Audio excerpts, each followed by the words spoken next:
de amor e de ternura contemplamos este mundo tão bonito que nos deste. Desse dom, fonte da vida, recordamos. Cuidadores, guardiões, tu nos fizeste. Peregrinos, aprendemos nesta estrada o que o bom samaritano ensinou. Ao passar por uma vida ameaçada, ele a viu, compadeceu-se e cuidou.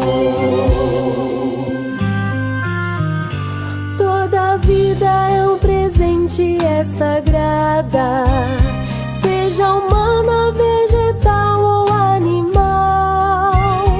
É pra sempre ser cuidada e respeitada, desde o início até seu termo natural.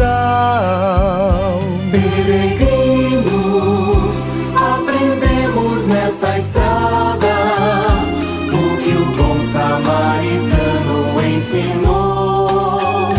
Ao passar por uma vida ameaçada, ele a viu, compadeceu-se e cuidou.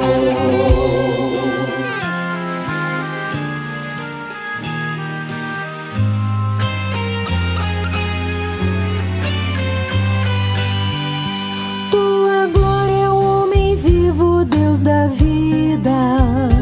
Ver felizes os teus filhos, tuas filhas. É a justiça para todos sem medida, é formarmos no amor bela família.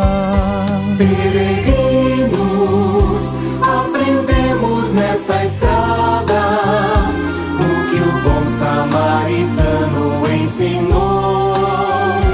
Ao passar por uma vida ameaçada, ele a viu, compadeceu-se e cuidou. Mata a vida o vírus torpe da ganância, da violência, da mentira e da ambição, mas também o preconceito, a intolerância. O caminho é a justiça e conversão. Peregrinos, aprendemos nesta estrada